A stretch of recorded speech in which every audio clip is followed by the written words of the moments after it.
ਜਦੋਂ ਪੰਜਾਬ 'ਚ ਰਾਜ ਭਾਗ ਸੀ ਅਕਾਲੀਆਂ ਦਾ, ਉਦੋਂ ਅਕਾਲੀ ਦਲ ਦੇ ਪ੍ਰਧਾਨ ਨੂੰ ਲੋਕ ਕੋਈ ਗੱਪੀ ਕੋਈ ਕੁਛ ਇੱਦਾਂ ਦਾ ਕਹਿ ਕੇ ਬੁਲਾਉਣ ਲੱਗ ਪਏ ਸੀ।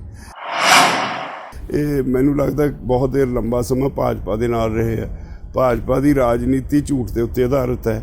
ਉਹਨਾਂ ਦਾ ਫਾਰਮੂਲਾ ਪੱਕਾ ਹੀ ਇਹ ਏਜੰਡਾ ਹੈ, ਝੂਠ ਬੋਲੋ ਝੂਠ ਬੋਲੋ ਝੂਠ ਬੋਲੋ, ਇੰਨਾ ਝੂਠ ਬੋਲੋ ਕਿ ਉਹ ਸੱਚ ਲੱਗਣ ਲੱਗ ਜਾਏ। ਇਹ ਲੋਕ ਇਹਨਾਂ ਨੂੰ ਕੋਈ ਝੱਲਦਾ ਨਹੀਂ, ਕੋਈ ਇਹਨਾਂ ਨੂੰ ਮੂੰਹ ਨਹੀਂ ਲਾਉਂਦਾ। ਤੇ ਇਹ ਕਲੇਮ ਕਰਨਾ ਵੀ ਸਾਡੇ ਬੰਦੇ 70% ਬੈਠੇ ਆ, ਫਿਰ ਇਹਦਾ ਮਤਲਬ ਅਸੀਂ ਜਿਹੜੇ 2 ਸਾਲ ਤੋਂ ਲੱਗੇ ਹੋਏ ਆ, ਜਿਨ੍ਹਾਂ ਦੇ ਦਬਾਅ ਕਰਕੇ ਇਹਨਾਂ ਨੂੰ ਭਾਜਪਾ ਛੱਡਣੀ ਪੈ ਗਈ, ਜਿਨ੍ਹਾਂ ਦੇ ਦਬਾਅ ਕਰਕੇ ਇਹਨਾਂ ਨੂੰ ਕੇਂਦਰ ਵਿੱਚੋਂ ਮਿਨਿਸਟਰੀ ਤੋਂ ਅਸਤੀਫਾ ਦੇਣਾ ਪੈ ਗਿਆ, ਫਿਰ ਉਹਨਾਂ ਦਾ ਕੋਈ ਰੋਲ ਨਹੀਂ ਹੁੰਦਾ। ਇਹ ਹੈ ਵੀ ਦਿੱਲੀ ਦੀਆਂ ਜੇਲ੍ਹਾਂ 'ਚੋਂ ਰਾਤ ਨੂੰ 11-12 ਵਜੇ ਤੱਕ ਰਿਹਾਈ ਹੁੰਦੀ ਹੈ ਤੇ ਸਾਡੇ ਵਕੀਲ ਉਹਨਾਂ ਨੂੰ ਰਿਹਾਈ ਕਰਾਉਣ ਤੱਕ ਉੱਥੇ ਜੇਲ੍ਹ ਦੇ ਦਰਵਾਜ਼ੇ ਤੇ ਬੈਠੇ ਰਹਿੰਦੇ ਸੀ। ਜਦੋਂ ਉਹ ਰਿਹਾ ਹੋ ਕੇ ਬਾਹਰ ਆਉਂਦੇ ਸੀ, ਇੱਥੇ ਫਾਰਮੈਲਿਟੀਜ਼ ਕੰਪਲੀਟ ਹੁੰਦੀਆਂ ਸੀ, ਉਹਨਾਂ ਨੂੰ ਰਹਿਣ ਵਾਸਤੇ ਰਾਤ ਨੂੰ ਗੁਰਦੁਆਰਾ ਰਕਾਬਗੰਜ ਸਾਹਿਬ ਛੱਡ ਦਿੰਦੇ ਸੀ। ਤੇ ਜਾਂਦੇ ਨੂੰ ਸਿਰਸਾ ਸਾਹਿਬ ਪ੍ਰੈਸ ਕਾਨਫਰੰਸ ਕਰਕੇ ਕਹਿੰਦੇ ਸੀ ਆਹ ਨੌਜਵਾਨ ਅਸੀਂ ਛਡਾਏ ਆ, ਆਹ ਨੌਜਵਾਨ। ਫਿਰ 1-2 ਵਾਰੀ ਕਾਊਂਟਰ ਕੀਤਾ ਵੀ ਤੁਸੀਂ ਝੂਠ ਕਿਉਂ ਬੋਲਦੇ ਹੋ, ਔਰ ਮੰਨੇ ਮੀਡੀਆ ਦੇ ਸਾਹਮਣੇ ਵੀ ਹਾਂ ਇਹ ਸਾਰਾ ਕੰਮ ਤਾਂ ਸੰਯੁਕਤ ਕਿਸਾਨ ਮੋਰਚਾ ਕਰਦਾ ਹੈ। ਤੋ ਜੇ ਹੁਣ ਅੱਜ ਵੋਟਾਂ 'ਚ ਇਹਦਾ ਲਾਹਾ ਲੈਣ ਵਾਸਤੇ ਝੂਠ ਬੋਲੀ ਜਾਂਦਾ ਹੈ, ਝੂਠ ਬੋਲਣ ਵਾਲੇ ਬੰਦੇ ਦਾ ਇਲਾਜ ਕਿਸੇ ਕੋਲ ਕੋਈ ਨਹੀਂ ਹੁੰਦਾ। ਤਾਂ ਉਹ ਉੱਥੇ ਸਾਬਤ ਕਰਦੇ ਆ ਕਿ ਦਿੱਲੀ ਦੀ ਜਿਹੜੀ ਪੁਲਿਸ ਆ ਉਹ ਸਾਡੇ ਤੋਂ ਡਰੀ ਪਈ ਆ ਕਿ ਅਸੀਂ ਕਿਸੇ ਨੂੰ ਫੜਾਂਗੇ ਤਾਂ ਉਹ ਛਡਾ ਕੇ ਲੈ ਜਾਊਗਾ। ਮੈਨੂੰ ਤਾਂ ਅਫਸੋਸ ਹੁੰਦਾ, ਹਾਸਾ ਵੀ ਆਉਂਦਾ ਇਹਨਾਂ ਲੋਕਾਂ ਤੇ। ਬਿਲਕੁਲ ਕੋਈ ਸ਼ਰਮ ਹੈ ਨਹੀਂ ਜੇ ਉਹ ਇੱਦਾਂ ਦੇ ਕਲੇਮ ਕਰ। ਜ਼ਮੀਰ ਟੀਵੀ ਦੇਖਣ ਵਾਲੇ तमाम ਦਰਸ਼ਕਾਂ ਨੂੰ ਕੁਲਵੰਤ ਸਿੰਘ ਗਗੜਪੁਰੀ ਵੱਲੋਂ ਸਤਿ ਸ਼੍ਰੀ ਅਕਾਲ। ਦੋਸਤੋ, ਕਿਸਾਨ ਅੰਦੋਲਨ ਪਿਛਲੇ ਲੰਬੇ ਸਮੇਂ ਤੋਂ ਚੱਲ ਰਿਹਾ ਹੈ ਔਰ ਕਾਮਯਾਬੀ ਦੇ ਨਾਲ ਅੱਗੇ ਵਧ ਰਿਹਾ ਹੈ। ਕਿਸਾਨ ਅੰਦੋਲਨ ਸ਼ਾਂਤਮਈ ਢੰਗ ਨਾਲ ਚੱਲਦਾ ਰਿਹਾ, ਕੋਈ ਵਿਘਨ ਨਹੀਂ ਪਿਆ। ਇਹਦੇ ਪਿੱਛੇ ਕੁਝ ਵਿਦਵਾਨ ਕਿਸਾਨ ਆਗੂਆਂ ਦੀ ਵਿਚਾਰਧਾਰਾ ਕੰਮ ਕਰਦੀ ਸੀ। ਉਹਨਾਂ ਕਿਸਾਨ ਆਗੂਆਂ ਦੇ ਵਿੱਚੋਂ ਹੀ ਹਨ ਕਿਸਾਨ ਯੂਨੀਅਨ ਦੇ ਪ੍ਰਧਾਨ ਸਰਦਾਰ ਬਲਵੀਰ ਸਿੰਘ ਰਾਜੇਵਾਲ। ਅੱਜ ਅਸੀਂ ਉਹਨਾਂ ਕੋਲ ਪੁੱਜੇ ਹਾਂ, ਉਹਨਾਂ ਨਾਲ ਕੁਝ ਵਿਚਾਰ ਸਾਂਝੇ ਕਰਨੇ ਹਨ, ਉਹਨਾਂ ਨਾਲ ਕੁਝ ਗੱਲਾਂ ਬਾਤਾਂ ਕਿਸਾਨ ਯੂਨੀਅਨ ਬਾਰੇ ਅਤੇ ਕਿਸਾਨ ਅੰਦੋਲਨ ਬਾਰੇ ਕਰਨੀਆਂ ਹਨ। ਇਸ ਦੇ ਨਾਲ ਨਾਲ ਹੀ ਦਿੱਲੀ ਦੇ ਵਿੱਚ ਦਿੱਲੀ ਸਿੱਖ ਗੁਰਦੁਆਰਾ ਪ੍ਰਬੰਧਕ ਕਮੇਟੀ ਦੀਆਂ ਚੋਣਾਂ ਚੱਲ ਰਹੀਆਂ ਹਨ, ਜਿੱਥੇ ਕਿਸਾਨ ਅੰਦੋਲਨ ਦਾ ਲਾਭ ਲੈਣ ਦੀ ਕੋਸ਼ਿਸ਼ ਕੀਤੀ ਜਾ ਰਹੀ ਹੈ। ਉਹਦੇ ਬਾਰੇ ਵੀ ਗੱਲ ਕਰਾਂਗੇ ਰਾਜੇਵਾਲ ਸਾਹਿਬ ਨਾਲ। ਸਭ ਤੋਂ ਪਹਿਲਾਂ ਰਾਜੇਵਾਲ ਸਾਹਿਬ, ਤੁਹਾਡਾ ਸਵਾਗਤ ਹੈ। ਬਹੁਤ ਮਿਹਰਬਾਨੀ ਜੀ। ਰਾਜੇਵਾਲ ਸਾਹਿਬ, ਦਿੱਲੀ ਸਿੱਖ ਗੁਰਦੁਆਰਾ ਪ੍ਰਬੰਧਕ ਕਮੇਟੀ ਦੇ ਇਸ ਸਮੇਂ ਇਲੈਕਸ਼ਨ ਚੱਲ ਰਹੇ ਨੇ ਤੇ ਉੱਥੇ ਕਿਸਾਨ ਅੰਦੋਲਨ ਦਾ ਮੁੱਦਾ ਉਠਾਇਆ ਜਾ ਰਿਹਾ ਹੈ। ਤਾਂ ਸ਼੍ਰੋਮਣੀ ਅਕਾਲੀ ਦਲ ਬਾਦਲ ਦੇ ਲੋਕ ਇਹ ਕਹਿ ਕੇ ਵੋਟਾਂ ਮੰਗ ਰਿਹਾ ਕਿ ਕਿਸਾਨ ਅੰਦੋਲਨ ਦੇ ਵਿੱਚ ਸਾਡੇ 70% ਲੋਕ ਬੈਠੇ ਨੇ, ਅਸੀਂ ਚਲਾ ਰਹੇ ਕਿਸਾਨ ਅੰਦੋਲਨ ਨੂੰ। ਤੇ ਇਸ ਦੇ ਨਾਲ ਨਾਲ ਹੀ ਜਿਹੜੇ 26 ਜਨਵਰੀ ਨੂੰ ਨੌਜਵਾਨ ਫੜੇ ਗਏ ਸੀ, ਜਿਹੜੇ ਕਿਸਾਨ ਜਥੇਬੰਦੀਆਂ ਦੇ ਆਗੂ ਆ, ਉਹਨਾਂ ਨੇ ਹੱਥ ਖੜੇ ਕਰਤੇ ਸੀ ਤੇ ਮਨਜਿੰਦਰ ਸਿੰਘ ਸਿਰਸਾ ਵੱਲੋਂ ਕਿਹਾ ਜਾ ਰਿਹਾ ਕਿ ਮੈਂ ਉਹਨਾਂ ਨੂੰ ਛੁਡਵਾ ਰਿਹਾ। ਅਸਲ ਵਿੱਚ ਜੇ ਪਿਛੋਕੜ ਵੱਲ ਦੇਖੋ, ਜਦੋਂ ਪੰਜਾਬ 'ਚ ਰਾਜ ਭਾਗ ਸੀ ਅਕਾਲੀਆਂ ਦਾ, ਉਦੋਂ ਅਕਾਲੀ ਦਲ ਦੇ ਪ੍ਰਧਾਨ ਨੂੰ ਲੋਕ ਕੋਈ ਗੱਪੀ ਕੋਈ ਕੁਛ ਇੱਦਾਂ ਦਾ ਕਹਿ ਕੇ ਬੁਲਾਉਣ ਲੱਗ ਪਏ ਸੀ। ਇਹ ਮੈਨੂੰ ਲੱਗਦਾ ਬਹੁਤ ਦੇਰ ਲੰਬਾ ਸਮਾਂ ਭਾਜਪਾ ਦੇ ਨਾਲ ਰਹੇ ਆ। ਭਾਜਪਾ ਦੀ ਰਾਜਨੀਤੀ ਝੂਠ ਦੇ ਉੱਤੇ ਆਧਾਰਿਤ ਹੈ। ਉਹਨਾਂ ਦਾ ਫਾਰਮੂਲਾ ਪੱਕਾ ਹੀ ਇਹ ਏਜੰਡਾ ਹੈ, ਝੂਠ ਬੋਲੋ ਝੂਠ ਬੋਲੋ ਝੂਠ ਬੋਲੋ, ਇੰਨਾ ਝੂਠ ਬੋਲੋ ਕਿ ਉਹ ਸੱਚ ਲੱਗਣ ਲੱਗ ਜਾਏ। ਉਹ ਉੱਥੋਂ ਇਹਨਾਂ ਨੇ ਸਿੱਖ ਲਿਆ। ਤੇ ਮੈਨੂੰ ਲੱਗਦਾ ਵੀ ਇਹ ਸਾਰੀ ਦੁਨੀਆ ਨੂੰ ਬੇਵਕੂਫ ਸਮਝਦੇ ਆ। ਇਹ ਲੋਕ ਇਹਨਾਂ ਨੂੰ ਕੋਈ ਝੱਲਦਾ ਨਹੀਂ, ਕੋਈ ਇਹਨਾਂ ਨੂੰ ਮੂੰਹ ਨਹੀਂ ਲਾਉਂਦਾ। ਤੇ ਇਹ ਕਲੇਮ ਕਰਨਾ ਵੀ ਸਾਡੇ ਬੰਦੇ 70% ਬੈਠੇ ਆ, ਫਿਰ ਇਹਦਾ ਮਤਲਬ ਅਸੀਂ ਜਿਹੜੇ 2 ਸਾਲ ਤੋਂ ਲੱਗੇ ਹੋਏ ਆ, ਜਿਨ੍ਹਾਂ ਦੇ ਦਬਾਅ ਕਰਕੇ ਇਹਨਾਂ ਨੂੰ ਭਾਜਪਾ ਛੱਡਣੀ ਪੈ ਗਈ, ਜਿਨ੍ਹਾਂ ਦੇ ਦਬਾਅ ਕਰਕੇ ਇਹਨਾਂ ਨੂੰ ਕੇਂਦਰ ਵਿੱਚੋਂ ਮਿਨਿਸਟਰੀ ਤੋਂ ਅਸਤੀਫਾ ਦੇਣਾ ਪੈ ਗਿਆ, ਫਿਰ ਉਹਨਾਂ ਦਾ ਕੋਈ ਰੋਲ ਨਹੀਂ। ਫਿਰ ਤਾਂ ਅੰਦੋਲਨ ਇਹਨਾਂ ਦਾ ਇੱਥੇ ਸਾਨੂੰ ਲੱਭੇ ਤਾਂ ਨਹੀਂ ਹੈ ਕਿਤੇ। ਆਮ ਚੈਨਲਾਂ ਦੇ ਵਿੱਚ ਜਿਹੜੀਆਂ ਖਬਰਾਂ ਚੱਲਦੀਆਂ ਆ, ਮਨਜਿੰਦਰ ਸਿੰਘ ਸਿਰਸਾ ਕੁਝ ਲੋਕਾਂ ਨੂੰ ਉੱਥੋਂ ਛਡਾਉਂਦੇ ਆ, ਸਰੂਪੇ ਪਾਉਂਦੇ ਆ ਤੇ ਫਿਰ ਉਹਨਾਂ ਨੂੰ ਹਰਿਮੰਦਰ ਸਾਹਿਬ ਲੈ ਕੇ ਜਾਂਦੇ ਆ। ਇਹ ਫਿਰ ਸੱਚਾਈ ਨਹੀਂ ਹੈ? ਇਹ ਐਡਾ ਵੱਡਾ ਝੂਠ ਹੋਰ ਕੋਈ ਹੋ ਨਹੀਂ ਸਕਦਾ।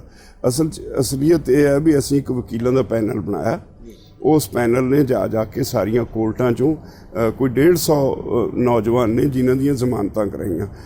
ਬਲਕਿ ਕੋਰਟ ਨੇ ਇੱਕ ਆਪਣੇ ਆਰਡਰ ਵਿੱਚ ਪਾਸ ਕੀਤਾ ਸੀ, ਕੁਝ ਮਾਮੂਲੀ ਜੀ ਰਕਮ ਉਹ ਜਿਹੜੀ ਜ਼ਮਾਨਤ ਦੀ ਸੀ, ਕੈਸ਼ ਵੀ ਲੈਂਦੇ ਸੀ, ਉਹ ਵੀ ਅਸੀਂ ਦਿੱਤੀ।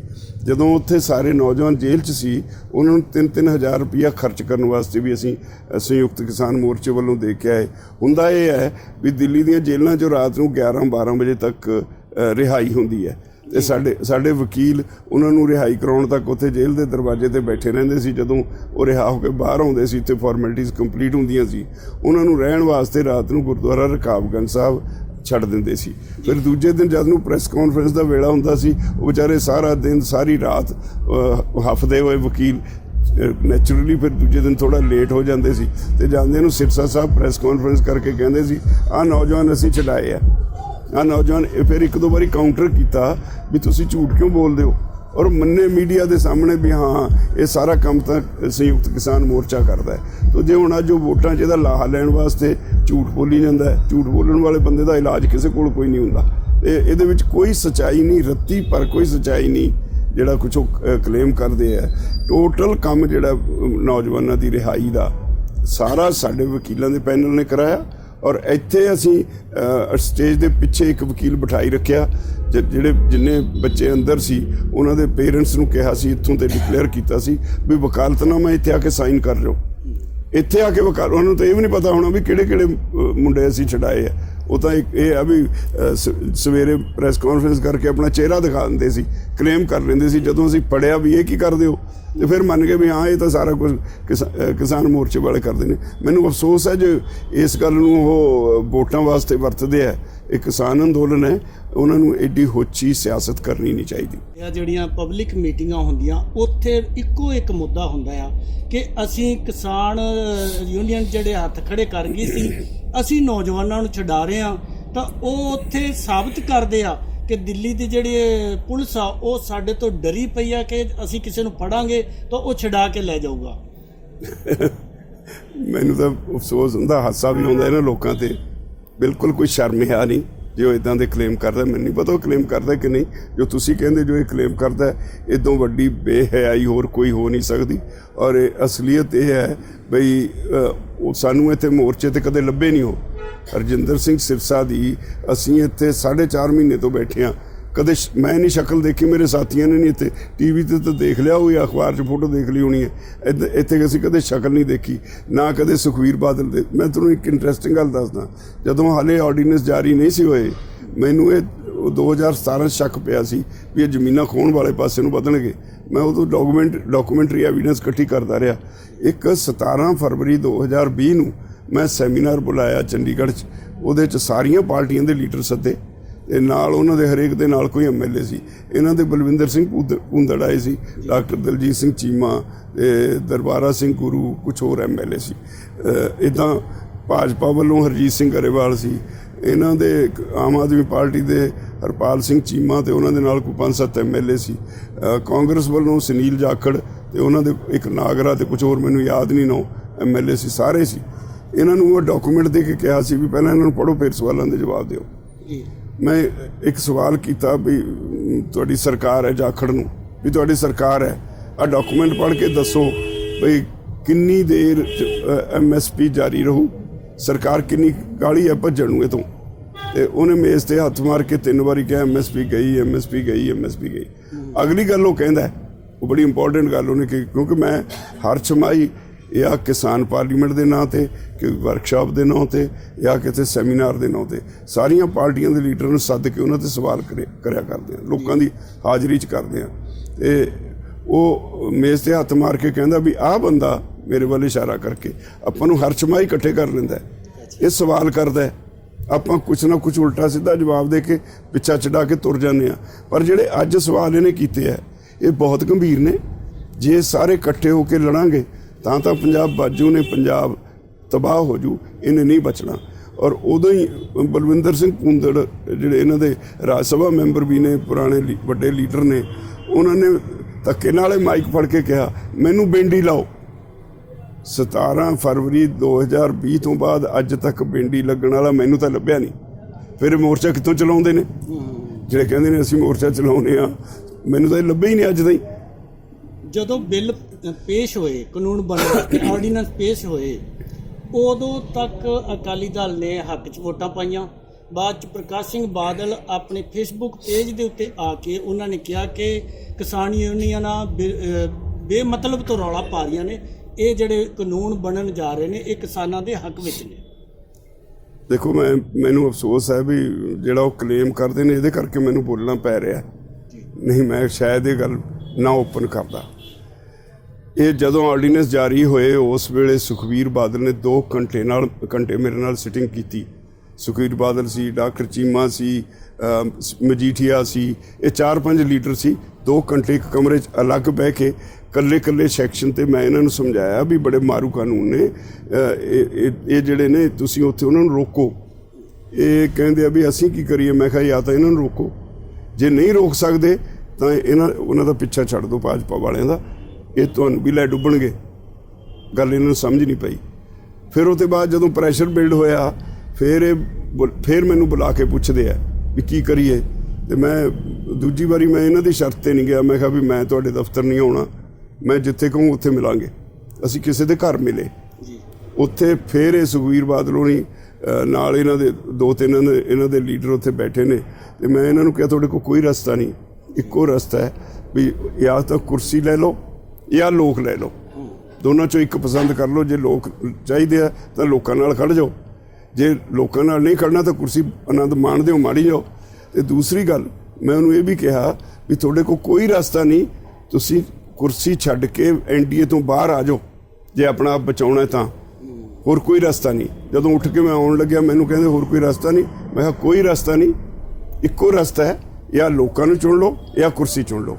ਇਹ ਮੈਂ ਕਹਿ ਕੇ ਆਇਆ। ਉਹ ਤੋਂ ਬਾਅਦ ਹਰਸਿਮਰਤ ਨੇ ਅਸਤੀਫਾ ਦਿੱਤਾ, ਫਿਰ ਦਬਾਅ ਵਧਿਆ, ਫਿਰ NDA ਚੋਂ ਬਾਹਰ ਆਏ। ਤੇ ਇਹ ਕਿਹੜੇ ਮੂੰਹ ਨਾਲ ਕਹਿੰਦੇ ਨੇ ਅਸੀਂ ਅੰਦੋਲਨ ਚਲਾਇਆ? ਇਹਨਾਂ ਨੂੰ ਤਾਂ ਆ ਗਏ ਆਰਡੀਨੈਂਸ, ਉਹਨਾਂ ਨੂੰ ਪੜ੍ਹਿਆ ਵੀ ਨਹੀਂ ਇਹਨਾਂ ਨੇ ਚੱਜ ਹਾਲ ਨਾਲ, ਉਹਦਾ ਕੀ ਇੰਪੈਕਟ ਹੋਏਗਾ ਉਹਦੇ ਤੇ ਇਹਨਾਂ ਨੇ ਆਪਣਾ ਦਿਮਾਗ ਅਪਲਾਈ ਨਹੀਂ ਕੀਤਾ।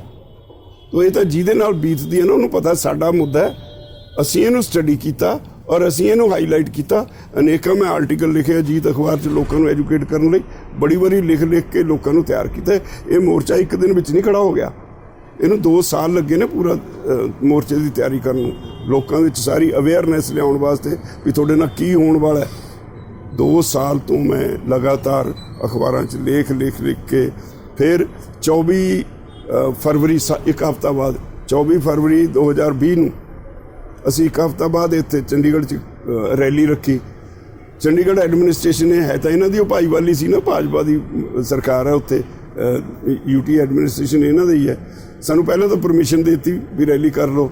ਰੈਲੀ ਗਰਾਊਂਡ 'ਚ ਅਸੀਂ ਸਾਰੀ ਤਿਆਰੀ ਕਰ ਲਈ, ਲੋਕੀ ਆਉਣੇ ਸ਼ੁਰੂ ਹੋ ਗਏ। ਉਸ ਦਿਨ 9:30 ਵਜੇ ਇਹਨਾਂ ਨੂੰ ਪਤਾ ਨਹੀਂ ਕੀ ਹੋਇਆ, ਬੈਨ ਲਾਤਾ। 24 ਫਰਵਰੀ ਨੂੰ ਸਵੇਰੇ 9:30 ਵਜੇ ਕੋਈ ਕੁਰਾਲੀ ਤੋਂ ਅੱਗੇ ਨਾ ਆਉਣ ਦੇਣ, ਕੋਈ ਬਨੂੜ ਤੋਂ ਅੱਗੇ ਨਾ ਆਉਣ ਦੇਣ। ਜਿਹੜੀਆਂ ਅੱਗੇ ਆ ਗਈਆਂ ਬੱਸਾਂ ਟਰਾਲੀਆਂ, ਉਹ ਚੰਡੀਗੜ੍ਹ ਦੇ ਹਰੇਕ ਚੌਂਕ 'ਚ ਜਿਹੜੇ ਜਿੱਥੇ ਕੋਈ ਆ ਗਿਆ ਉੱਥੇ ਹੀ ਘੇਰ ਲਿਆ। ਮੋਹਾਲੀ ਦੇ ਸਾਰੇ ਚੌਂਕ ਸਭ ਕੁਝ ਜਾਮ ਹੋ ਗਿਆ। ਤੇ ਇਹਦੇ ਬਾਵਜੂਦ ਕੋਈ 20,000 ਲੋਕ ਫਿਰ ਵੀ ਇਹ ਪਾਬੰਦੀਆਂ ਦੇ ਬਾਵਜੂਦ ਪੈਦਲ ਤੁਰ ਕੇ 10-10, 15-15 ਕਿਲੋਮੀਟਰ ਪੈਦਲ ਤੁਰ ਕੇ ਰੈਲੀ ਗਰਾਊਂਡ 'ਚ ਪਹੁੰਚ ਗਏ। ਉਹ ਪਹਿਲਾ ਇਕੱਠ ਸੀ ਜਿਹਨੇ ਇਸ ਅੰਦੋਲਨ ਦੀ ਨੀਂਹ ਰੱਖਣ ਵਾਸਤੇ ਸਾਰੇ ਪੰਜਾਬ ਨੂੰ ਹਲੂਣਾ ਦਿੱਤਾ ਜੀ। ਤੋ ਇਹ ਤਾਂ ਕਦੇ ਵੀ ਸੁਹਿਰਦ ਨਹੀਂ ਸੀ। ਅੱਜ ਵੀ ਮੇਰੇ ਨਾਲ ਬੈਠ ਲੈਣ, ਮੈਂ ਕਹਿੰਦਾ ਬਹਿਸ ਕਰ ਰਹੇ ਨੇ, ਇਹਨਾਂ ਨੂੰ ਪਤਾ ਹੀ ਨਹੀਂ ਕਾਨੂੰਨਾਂ 'ਚ ਕੀ ਲਿਖਿਆ। ਇਹ ਸਮਝਦੇ ਨੇ ਵੀ ਲੋਕ ਮੂਰਖ ਨੇ, ਲੋਕਾਂ ਨੂੰ ਵਿਸ਼ੇ ਤੇ ਸਾਡੀ ਪਕੜ ਹੋਵੇ ਨਾ ਹੋਵੇ ਅਸੀਂ ਬਰਗਲਾ ਲੈਣਾ, ਬਰਗਲਾ ਰਹੇ ਨੇ ਹੁਣ ਵੀ। ਰਾਜੇਵਾਲ ਸਾਹਿਬ, ਇਸ ਸਮੇਂ ਜਿਹੜੇ ਧਾਰਮਿਕ ਸੰਸਥਾ ਦੇ ਜਿਹੜੇ ਚੋਣ ਹੋਣ ਜਾ ਰਹੀ ਹੈ, ਵੋਟਾਂ ਪੈਣੀਆਂ ਨੇ, ਤੁਹਾਡੇ ਕਹਿਣ ਮੁਤਾਬਕ ਉਹ ਝੂਠ ਬੋਲ ਰਹੇ ਨੇ। ਜੇ ਝੂਠ ਬੋਲ ਰਹੇ ਨੇ ਤਾਂ ਤੁਸੀਂ ਦਿੱਲੀ ਦੀਆਂ ਸੰਗਤਾਂ ਨੂੰ ਕੀ ਸੰਦੇਸ਼ ਦਿਓਗੇ ਕਿ ਉਹਨਾਂ ਦੇ ਝੂਠ ਤੋਂ ਗੁੰਮਰਾਹ ਨਾ ਹੋਣ? ਨਹੀਂ ਦੇਖੋ, ਮੈਂ ਇਸ ਤਰ੍ਹਾਂ ਨਹੀਂ, ਨਾ ਤਾਂ ਮੈਂ ਕਿਸੇ ਦਾ ਸਪੋਰਟ ਕਰਦਾ ਨਾ ਮੈਂ ਵਿਰੋਧ ਕਰਦਾ। ਉਹ ਸੰਗਤਾਂ ਨੇ, ਮੈਂ ਇੱਕ ਗੱਲ ਅਸੂਲ ਦੀ ਜਿਹੜੀ ਗੱਲ ਉਹ ਕਰੂੰਗਾ, ਕਿਉਂਕਿ ਇਹ ਹੈ ਸਾਡੇ ਧਰਮ ਦੀ ਆਸਥਾ ਦਾ ਮੁੱਦਾ। ਗੁਰੂ ਸਾਹਿਬ ਨੇ ਜਦੋਂ ਅਸੀਂ ਇਹ ਮੋਰਚਾ ਜਿੱਤਿਆ, ਸ਼੍ਰੋਮਣੀ ਗੁਰਦੁਆਰਾ ਪ੍ਰਬੰਧਕ ਕਮੇਟੀ ਬਣੀ, ਇਹਦਾ ਮੁੱਢਲਾ ਕੰਮ ਧਰਮ ਪ੍ਰਚਾਰ ਦਾ ਜੀ, ਸਿੱਖੀ ਨੂੰ ਪ੍ਰਫੁੱਲਤ ਕਰਨ ਦਾ। ਬਦਕਿਸਮਤੀ ਨਾਲ ਇਹ ਉਹਦੀ ਬਜਾਏ ਰਾਜਨੀਤੀ ਕਰਨ ਲੱਗ ਪਏ। ਔਰ ਜਿਹੜਾ ਸ਼੍ਰੋਮਣੀ ਗੁਰਦੁਆਰਾ ਪ੍ਰਬੰਧਕ ਕਮੇਟੀ ਹੈ, ਚਾਹੇ ਦਿੱਲੀ ਗੁਰਦੁਆਰਾ ਪ੍ਰਬੰਧਕ ਕਮੇਟੀ ਹੈ, ਉਹਦੇ ਵਿੱਚ ਜਦੋਂ ਇਲੈਕਸ਼ਨ ਲੜਦਾ ਹੈ, ਉਹਦਾ ਨਿਸ਼ਾਨਾ ਇਹ ਹੁੰਦਾ ਵੀ ਪਹਿਲਾਂ ਇਹ ਲੜ ਲਓ, ਫਿਰ ਇਹ ਤੇ ਗਾਹਾਂ MLA ਦੀ ਟਿਕਟ ਮਿਲ ਜੂ। ਉਹ ਤਾਂ ਆਪਣੀ ਟਿਕਟ ਦਾ ਆਧਾਰ ਬਣਾਉਂਦਾ ਹੈ। ਤੋ ਇਸ ਕਰਕੇ ਇੱਕ ਤਾਂ ਇਹ ਬੜੀ ਮੰਦਭਾਗੀ ਗੱਲ ਹੈ, ਜਿਨ੍ਹਾਂ ਲੋਕਾਂ ਨੇ ਧਰਮ ਪ੍ਰਚਾਰ ਦਾ ਕੰਮ ਕਰਨਾ ਹੈ, ਸਿੱਖੀ ਦੀ ਨੂੰ ਪ੍ਰਫੁੱਲਿਤ ਕਰਨ ਦਾ ਕੰਮ ਕਰਨਾ ਹੈ, ਉਹਨਾਂ ਦੇ ਕੁਝ ਜ਼ਿੰਦਗੀ ਦੇ ਅਸੂਲ ਹੋਣੇ ਚਾਹੀਦੇ ਹੈ। ਅਸੂਲੀ ਤੌਰ ਤੇ ਸਿੱਖ ਧਰਮ ਵਿੱਚ ਝੂਠ ਬੋਲਣਾ ਪਾਪ ਹੈ ਇੱਕ ਤਰ੍ਹਾਂ ਦਾ ਜੀ। ਤੋ ਜਿਹੜੇ ਲੋਕ ਝੂਠ ਬੋਲਦੇ ਨੇ ਉਹਨਾਂ ਬਾਰੇ ਲੋਕ ਸੋਚਣ ਕੀ ਕਰਨ। ਬਿਲਕੁਲ ਰਾਜੇਵਾਲ ਸਾਹਿਬ, ਬਹੁਤ ਬਹੁਤ ਧੰਨਵਾਦ ਤੁਹਾਡਾ। ਇਹ ਸਨ ਸਰਦਾਰ ਬਲਵੀਰ ਸਿੰਘ ਰਾਜੇਵਾਲ, ਜਿਨ੍ਹਾਂ ਨੇ ਕਿਹਾ ਕਿ ਦਿੱਲੀ ਸਿੱਖ ਗੁਰਦੁਆਰਾ ਪ੍ਰਬੰਧਕ ਕਮੇਟੀ ਦੇ ਪ੍ਰਧਾਨ ਮਨਜਿੰਦਰ ਸਿੰਘ ਸਿਰਸਾ ਵੱਲੋਂ ਜੋ ਕਲੇਮ ਕੀਤਾ ਜਾ ਰਿਹਾ ਕਿ ਨੌਜਵਾਨਾਂ ਨੂੰ ਉਹ ਛਡਵਾ ਕੇ ਲੈ ਕੇ ਆ ਰਹੇ ਹਨ, ਇਹ ਕੋਰਾ ਝੂਠ ਹੈ। ਕਿ ਕਿਸਾਨ ਜਥੇਬੰਦੀਆਂ ਉਹਨਾਂ ਨੌਜਵਾਨਾਂ ਨੂੰ ਛਡਵਾਉਣ ਵਾਸਤੇ ਪੂਰੀ ਵਾਹ ਲਾ ਰਹੀਆਂ ਹਨ ਤੇ ਛਡਵਾਇਆ। ਇਹਨਾਂ ਨੇ ਇਹ ਵੀ ਦੱਸਿਆ ਕਿ ਕਿਸਾਨ ਜਥੇਬੰਦੀਆਂ ਵੱਲੋਂ ਵਕੀਲਾਂ ਦਾ ਇੱਕ ਪੈਨਲ ਬਣਾਇਆ ਗਿਆ ਹੈ ਜੋ ਕੰਮ ਕਰ ਰਿਹਾ ਹੈ, ਤੇ ਇਸ ਲਈ ਦਿੱਲੀ ਦੀਆਂ ਸਿੱਖ ਸੰਗਤਾਂ ਨੂੰ ਸੁਚੇਤ ਰਹਿਣਾ ਚਾਹੀਦਾ ਹੈ। ਜ਼ਮੀਰ TV ਵੱਲੋਂ ਕਿਸੇ ਪਾਰਟੀ ਦੀ ਹਮਾਇਤ ਨਹੀਂ ਕਰਦੇ, ਪਰ ਸੱਚ ਸਾਹਮਣੇ ਆਉਣਾ ਚਾਹੀਦਾ ਹੈ। ਇਸ ਦੇ ਨਾਲ ਹੀ ਮੈਨੂੰ ਕੁਲਵੰਤ ਸਿੰਘ ਗਗੜਪੁਰੀ ਨੂੰ ਦਿਓ ਇਜਾਜ਼ਤ। ਸਤਿ ਸ਼੍ਰੀ ਅਕਾਲ।